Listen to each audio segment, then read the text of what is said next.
नमस्कार दोस्तों, स्वागत है आपका हमारे यूट्यूब चैनल जरदारी क्लासेस में। दोस्तों, वीकली करंट अफेयर सीरीज में आज हम यहाँ पे 9 जनवरी 2022 से लेकर 16 जनवरी 2022 तक के जितने भी करंट अफेयर्स क्वेश्चन है, इंपॉर्टेंट क्वेश्चन, वो सारे हम इस वीडियो में चर्चा करने वाले हैं। और दोस्तों, यहाँ पे हम जो सीरीज लेके आते हैं वीकली करंट अफेयर सीरीज, इसमें लगभग 20 से 25 क्वेश्चन आपके लिए लाए जाते हैं वीकली, जो कि इंपॉर्टेंट होते हैं जितने भी आपके आगामी एग्जाम होने वाले हैं। और आपको ये सीरीज कैसी लग रही है दोस्तों, कमेंट बॉक्स में अपनी राय जरूर दें।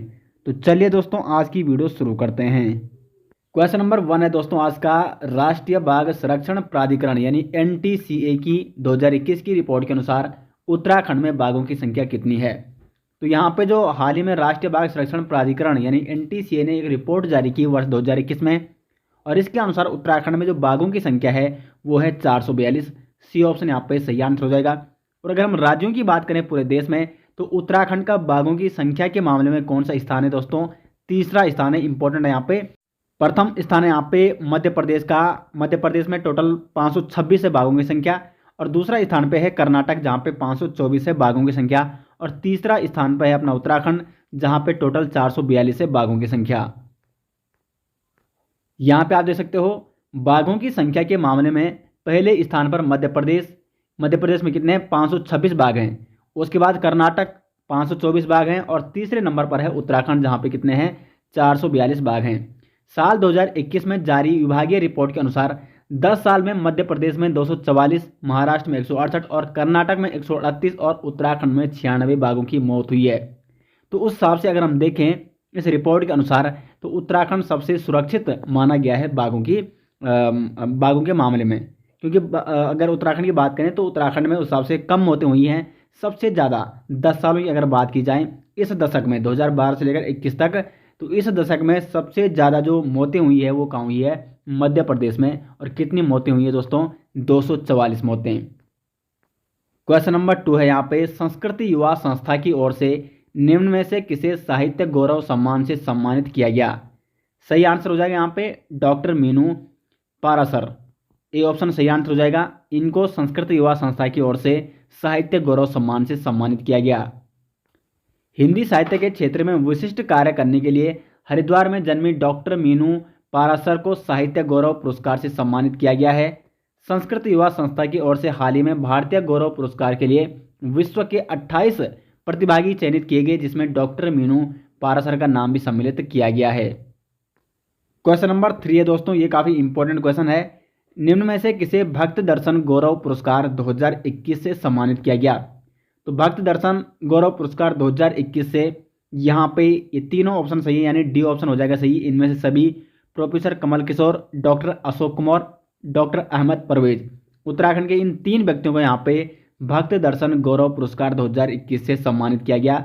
डी ऑप्शन हो जाएगा इसका सही आंसर। राजकीय महाविद्यालय रुद्रपुर के प्राचार्य प्रोफेसर कमल किशोर पांडे, श्रीदेव सुमन विश्वविद्यालय ऋषिकेश परिसर के associate professor doctor Ahmad Parvez एवं इसी परिसर के डॉक्टर अशोक कुमार को भक्त दर्शन उच्च शिक्षा गौरव पुरस्कार 2021 से सम्मानित किया गया। सम्मान स्वरूप तीनों शिक्षकों को 50,000 का चेक, प्रशस्ति पत्र एवं शॉल देकर सम्मानित किया गया। तो जो आपका भक्त दर्शन गौरव पुरस्कार 2021 है, इसके लिए कितने पुरस्कार दिया जाता है, कितने रुपए का पुरस्कार दिया जाता है, 50,000 का। क्वेश्चन नंबर 4 है, मैनपुरी स्थित सैनिक स्कूल का नाम जनरल बिपिन रावत सैनिक स्कूल किया गया है।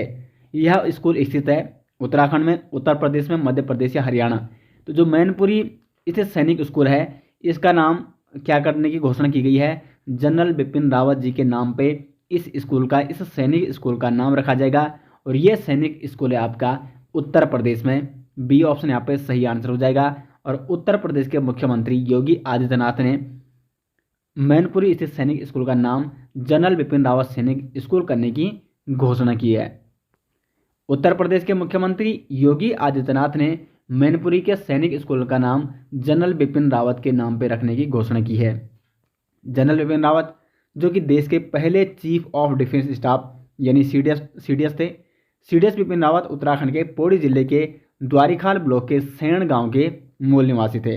और जैसे आप सभी जानते हैं, हाल ही में जनरल बिपिन रावत जी का निधन 8 दिसंबर 2021 को हेलीकॉप्टर क्रैश में तमिलनाडु के नीलगिरी जिले के कुन्नूर में इनका निधन हो गया है। 8 दिसंबर 2021 को। क्वेश्चन नंबर 5 है दोस्तों, निम्न में से किसने कोवा CHD ऐप को लॉन्च किया है? तो कोवा CHD ऐप इसको लॉन्च किया गया है बनवारी लाल पुरोहित द्वारा। पंजाब के राज्यपाल हैं बनवारी लाल पुरोहित, इन्होंने इस ऐप को हाल ही में लॉन्च किया है। पंजाब के राज्यपाल बनवारी लाल पुरोहित ने कोवा CHD ऐप लॉन्च किया है और यह app corona virus alert app है और यह नागरिकों को देखभाल उपायों संबंधी जानकारी सहित सरकार द्वारा कोविड-19 संबंधी सुझाए गए परामर्श भी प्रदान करता है। तो किसके द्वारा ये ऐप लॉन्च किया गया है? पंजाब के राज्यपाल बनवारी लाल पुरोहित द्वारा। क्वेश्चन नंबर 6 है, वन सर्वेक्षण रिपोर्ट 2021 के अनुसार पिछले 2 वर्षों में देश के कुल वन और वृक्षों से भरे क्षेत्र में कितने वर्ग किलोमीटर की बढ़ोतरी हुई है? ये इंपॉर्टेंट क्वेश्चन है दोस्तों। और यदि आप चाहते हैं कि वन सर्वेक्षण रिपोर्ट 2021 पर अलग से एक स्पेशल वीडियो बनाई जाए तो कमेंट बॉक्स में अपने राय जरूर दें कि इस पर वीडियो बनाई जाए, इस पर एक स्पेशल वीडियो लाई जाएगी, क्योंकि ये काफ़ी इंपॉर्टेंट है आगामी जितने भी एग्जाम होने वाले हैं। तो इसका सही आंसर हो जाएगा 2261। ये ऑप्शन यहाँ पे सही आंसर हो जाएगा इसका। जानते हैं इस क्वेश्चन के बारे में डिटेल्स। भारतीय वन सर्वेक्षण द्वारा तैयार India state of forest report 2021 जारी की गई है।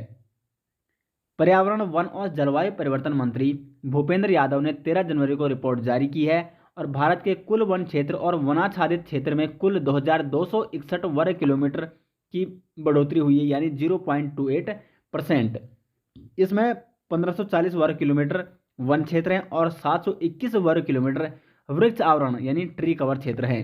तो टोटल हो जाएगा कितना आपका? 2261 वर्ग किलोमीटर यहाँ पे वनाच्छादित क्षेत्रों में बढ़ोतरी हुई है। और यदि परसेंटेज की बात की जाए तो 0.28% यहाँ पे बढ़ोतरी हुई है। तो दोस्तों यदि आपको फॉरेस्ट रिपोर्ट 2021 पर स्पेशल वीडियो चाहिए तो कमेंट बॉक्स में जरूर बताएं। आगे बढ़ते हैं दोस्तों क्वेश्चन नंबर 7 की ओर। प्रवासी भारतीय दिवस 2022 कब मनाया गया है? तो प्रवासी भारतीय दिवस 2022 मनाया गया है 9 जनवरी को, यानी बी ऑप्शन हो जाएगा क्वेश्चन नंबर 7 का सही आंसर। भारत के विकास में प्रवासी भारतीयों के योगदान को चिन्हित करने के लिए प्रतिवर्ष 9 जनवरी को प्रवासी भारतीय दिवस का आयोजन किया जाता है। ये दिन क्यों मनाया जाता है? तो इसी दिन वर्ष 1915 में महात्मा गांधी, जिन्हें भारत का सबसे महान प्रवासी माना जाता है, दक्षिण अफ्रीका से वापस भारत लौटे थे और इसीलिए यहाँ पे मनाया जाता है प्रवासी भारतीय दिवस के रूप में हर साल 9 जनवरी को। और इस साल भी 9 जनवरी को मनाया गया है प्रवासी भारतीय दिवस के रूप में। क्वेश्चन नंबर 8 है, 15 से 18 वर्ष की आयु के सभी बच्चों का टीकाकरण करने वाला देश का पहला राज्य या केंद्र शासित प्रदेश यूनियन टेरिटरी कौन सा बना है? तो इसका सही आंसर हो जाएगा लक्षद्वीप। सी ऑप्शन हो जाएगा। लक्षद्वीप बन चुका है ऐसा यूनियन टेरिटरी जहां 15 से 18 वर्ष की आयु के सभी बच्चों का टीकाकरण हो चुका है। और इम्पोर्टेंट क्वेश्चन है दोस्तों, क्योंकि इससे रिलेटेड क्वेश्चन कई बार एग्जाम में पूछे जा चुके हैं और इस प्रकार के क्वेश्चन एग्जाम में कई बार पूछे जा रहे हैं। तो सी ऑप्शन हो जाएगा इसका सही आंसर। लक्षद्वीप ने 15 से 18 आयु के सभी बच्चों का टीकाकरण कर दिया है। यह टीकाकरण 15 से 18 आयु के बच्चों का जो टीकाकरण शुरू किया गया है 3 जनवरी 2022 से शुरू किया गया था। लक्षद्वीप ने 3492 बच्चों के टीकाकरण का उल्लेखनीय लक्ष्य 1 सप्ताह के भीतर हासिल कर दिया है और ये बन गया है देश का पहला राज्य या यूटी जहां हो चुका है 15 से 18 आयु के सभी बच्चों का टीकाकरण। क्वेश्चन नंबर 9 है, भारतीय अंतरिक्ष अनुसंधान संगठन इसरो के नए अध्यक्ष कौन बने हैं? तो इसरो के जो नए अध्यक्ष बने हैं वो बने हैं एस सोमनाथ। सी ऑप्शन सही आंसर हो जाएगा। और एस सोमनाथ ने किसकी जगह ली है? के सिवन की जगह। इससे पहले इसरो के जो अध्यक्ष थे वो थे के सिवन और अब बन चुके हैं एस सोमनाथ भारतीय अंतरिक्ष अनुसंधान संगठन यानी इसरो के नए अध्यक्ष। जानते हैं दोस्तों इस क्वेश्चन के बारे में डिटेल्स। यहाँ पे मैं कोशिश करता हूँ दोस्तों कि हर क्वेश्चन को आपको काफ़ी डिटेल्स में यहाँ पे समझाने का प्रयास किया जाता है ताकि आपका एक क्वेश्चन के साथ साथ बहुत सारी नॉलेजेबल यहाँ पे जो टॉपिक होते हैं वो आपके यहाँ पे कवर हो सकें। बहुत सारे जो इंपॉर्टेंट क्वेश्चन होते हैं वो आपकी क्या हो सकें, कवर हो सकें। तो भारत के अंतरिक्ष संस्थान भारतीय अंतरिक्ष और अनुसंधान संगठन इसरो के अगले प्रमुख रॉकेट वैज्ञानिक एस सोमनाथ को नियुक्त किया गया है। इसरो यानी इंडियन स्पेस रिसर्च ऑर्गेनाइजेशन यानी भारतीय अंतरिक्ष अनुसंधान संगठन, जिसका मुख्यालय कहाँ है? बेंगलुरु, जो कि कर्नाटक में है। स्थापना कब हुई इसरो की? तो 15 अगस्त 1969 में। और संस्थापक कौन है इसके, तो वो हैं विक्रम साराभाई। क्वेश्चन नंबर 15 है, दुनिया में पहली बार किस इंसान में सूअर का दिल ट्रांसप्लांट हुआ है। तो दुनिया में पहली बार सूअर का दिल ट्रांसप्लांट किया गया है किसी इंसान में, तो वो इंसान है डेविड बेनेट। ए ऑप्शन यहाँ पे सही आंसर हो जाएगा। डेविड बेनेट के अंदर क्या किया गया है, सूअर का दिल ट्रांसप्लांट किया गया है। डेविड बेनेट यानी ए ऑप्शन इसका सही आंसर हो जाएगा।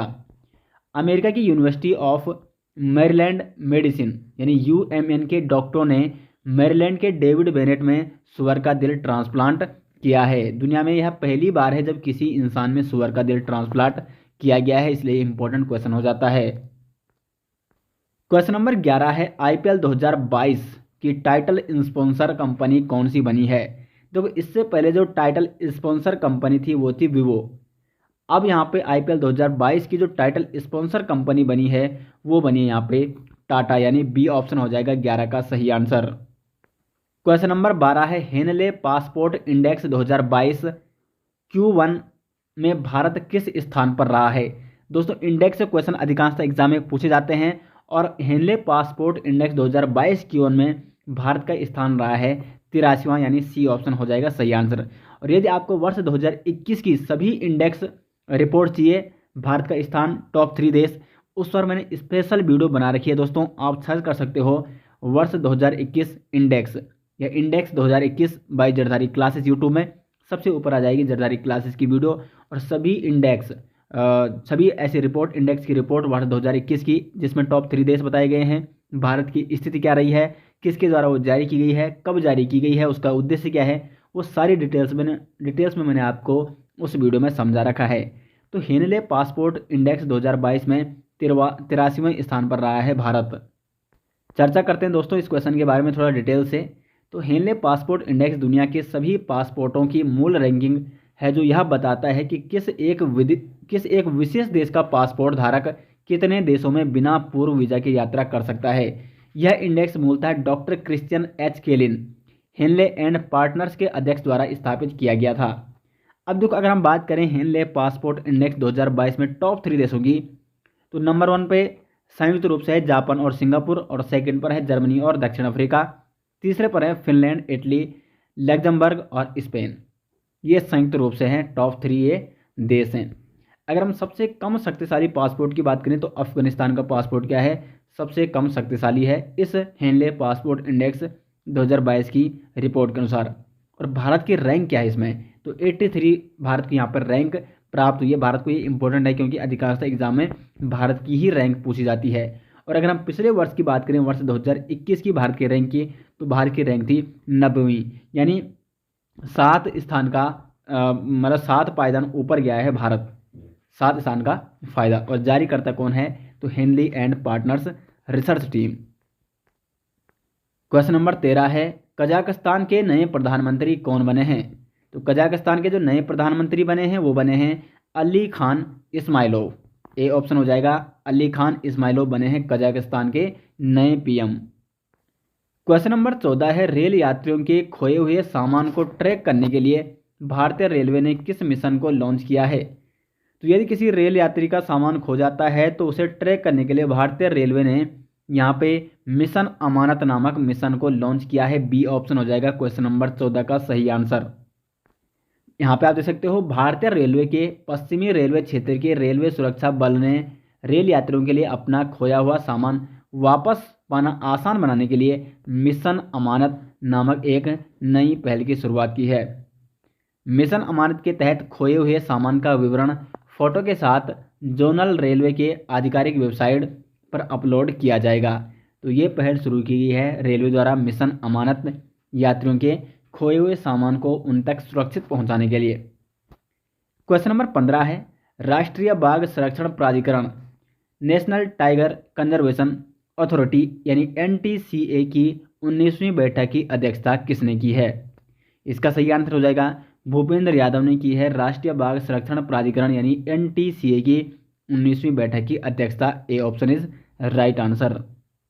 और भूपेंद्र यादव कौन है, तो केंद्रीय पर्यावरण वन और जलवायु परिवर्तन मंत्री हैं भूपेंद्र यादव, जिन्होंने NTCA की 19वीं बैठक की क्या की है अध्यक्षता की है। क्वेश्चन नंबर 16 है, जल मेट्रो परियोजना वाला भारत का पहला शहर कौन सा बना है? तो जल मेट्रो परियोजना वाला भारत का पहला शहर बना है कोच्चि। डी ऑप्शन हो जाएगा क्वेश्चन नंबर 16 का सही आंसर। कोचिन शिपयार्ड लिमिटेड द्वारा निर्मित की जा रही 23 बैटरी से चलने वाली इलेक्ट्रिक नौकाओं में से दिसंबर 2021 में अपनी पहली नाव के लॉन्च के बाद जल मेट्रो परियोजना वाला भारत का पहला शहर बन गया है और इसका नाम क्या है? मुजरिस है। आगे बढ़ते हैं क्वेश्चन नंबर 17 की ओर। आईआईटी मद्रास के नए निदेशक यानी डायरेक्टर कौन बने हैं? तो प्रो वी कामकोटी ये बने हैं आईआईटी मद्रास के नए निदेशक यानी डायरेक्टर। ए ऑप्शन हो जाएगा क्वेश्चन नंबर 17 का सही आंसर। और प्रोफेसर वी कामकोटी ये आईआईटी मद्रास के नए निदेशक बने हैं और इन्होंने भारत के पहले स्वदेशी माइक्रो प्रोसीजर शक्ति को डिजाइन किया था। ये भी आपको क्या करना है? नोट करना है दोस्तों। आगे बढ़ते हैं क्वेश्चन नंबर 18 की ओर। ग्लोबल रिस्क रिपोर्ट 2022 को किसने जारी किया है? तो ग्लोबल रिस्क रिपोर्ट 2022 को यहाँ पे जारी किया गया है WEF द्वारा यानी विश्व आर्थिक मंच द्वारा। बी ऑप्शन हो जाएगा क्वेश्चन नंबर 18 का सही आंसर। अभी ग्लोबल रिस्क रिपोर्ट 2022 क्या है इसके बारे में जान लेते हैं। तो यह रिपोर्ट व्यापार, सरकार और समाज में विशेषज्ञों और वैश्विक नेताओं की वैश्विक जोखिम धारणाओं को ट्रैक करती है।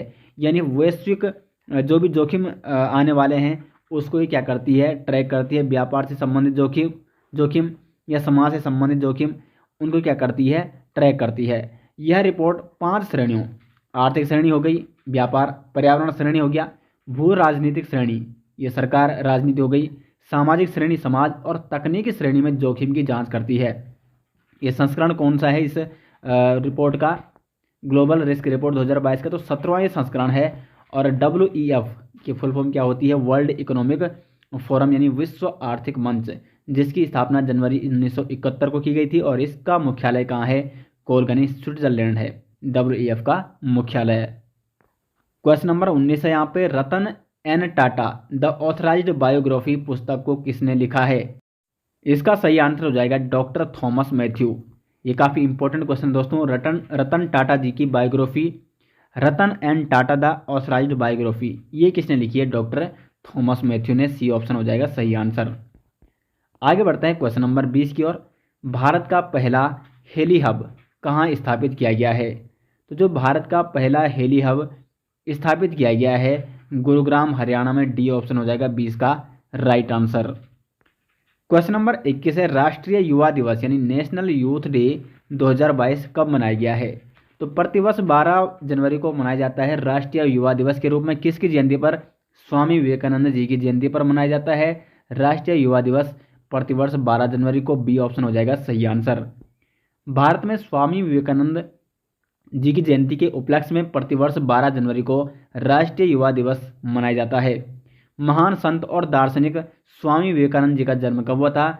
12 जनवरी 1863 को। और 2022 को जब इनकी जयंती मनाई गई है राष्ट्रीय युवा दिवस के रूप में, तो 2022 की थीम क्या है? यह सब दिमाग में है। It's all in the mind. यह सब दिमाग में है, ये इसकी थीम है। आगे बढ़ते हैं क्वेश्चन नंबर 22 की ओर।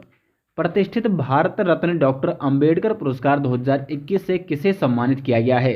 तो भारत रत्न डॉक्टर अंबेडकर पुरस्कार 2021 से यहाँ पे सम्मानित किया गया है हर्षाली मल्होत्रा को। सी ऑप्शन हो जाएगा सही आंसर। इन्होंने बजरंगी भाईजान जो मूवी है उसमें मुन्नी का इन्होंने रोल निभाया था, हर्षाली मल्होत्रा। तो इन्हें यहाँ पे भारत रत्न डॉक्टर अंबेडकर पुरस्कार 2021 से सम्मानित किया गया। यहाँ पे आप देख सकते हो फिल्म बजरंगी भाईजान में मुन्नी का किरदार निभाने वाली हर्षाली मल्होत्रा को प्रतिष्ठित पुरस्कार भारत रत्न डॉक्टर अंबेडकर अवार्ड 2021 से सम्मानित किया गया। महाराष्ट्र के राज्यपाल भगत सिंह कोश्यारी ने उन्हें यह पुरस्कार प्रदान किया है। और ये कौन सा संस्करण है इस पुरस्कार का? तो 12वां संस्करण में ये सम्मानित की गई हैं। ये भी आपको नोट करना है। क्वेश्चन नंबर 23 है, विश्व हिंदी दिवस कब मनाया जाता है? तो विश्व हिंदी दिवस के रूप में मनाया जाता है प्रतिवर्ष 10 जनवरी को। 10 जनवरी को मनाया जाता है विश्व हिंदी दिवस। ए ऑप्शन हो जाएगा 2022 में कब मनाया गया? 10 जनवरी को। विश्व स्तर पर हिंदी भाषा को बढ़ावा देने के लिए 2006 से, कब से मनाया जा रहा है ये? 2006 से 10 जनवरी को विश्व हिंदी दिवस के रूप में मनाया जाता है। हिंदी विश्व की चौथी सबसे ज़्यादा बोली जाने वाली भाषा है। इस दिन को मनाने का मुख्य उद्देश्य क्या है? दुनिया भर में हिंदी का प्रचार प्रसार करना और अंतर्राष्ट्रीय भाषा के तौर पर हिंदी को स्थापित करना। और अगर हम राष्ट्रीय हिंदी दिवस की बात करें तो 14 सितंबर को मनाया जाता है राष्ट्रीय हिंदी दिवस के रूप में, जबकि 10 जनवरी को मनाया जाता है विश्व हिंदी दिवस के रूप में। दोनों इंपॉर्टेंट है और एग्जाम में कई बार पूछे जा चुके हैं। क्वेश्चन नंबर 24 है, बैंक ऑफ बड़ौदा द्वारा किस महिला क्रिकेटर को अपना ब्रांड एम्बेसडर बनाया गया है? इसका सही आंसर हो जाएगा Shefali Verma. C option is right answer. तो दोस्तों ये थे इस वीक के 9 जनवरी 2022 से लेकर 16 जनवरी 2022 तक के सभी इंपॉर्टेंट जो भी घटनाएं घटी हैं, जो भी करंट अफेयर्स क्वेश्चन थे जो कि आगामी एग्जाम में पूछे जा सकते हैं। और दोस्तों यदि आपको वर्ष 2021 की कंप्लीट ईयरली करंट अफेयर्स ई बुक चाहिए तो लिंक आपको मिल जाएगा वीडियो के डिस्क्रिप्शन में। उम्मीद करते हैं दोस्तों आपको वीडियो पसंद आई और आपको हमारी सीरीज़ कैसी लग रही है कमेंट बॉक्स में अपनी राय ज़रूर दें। और मिलते हैं दोस्तों नेक्स्ट के साथ, तब तक के लिए धन्यवाद।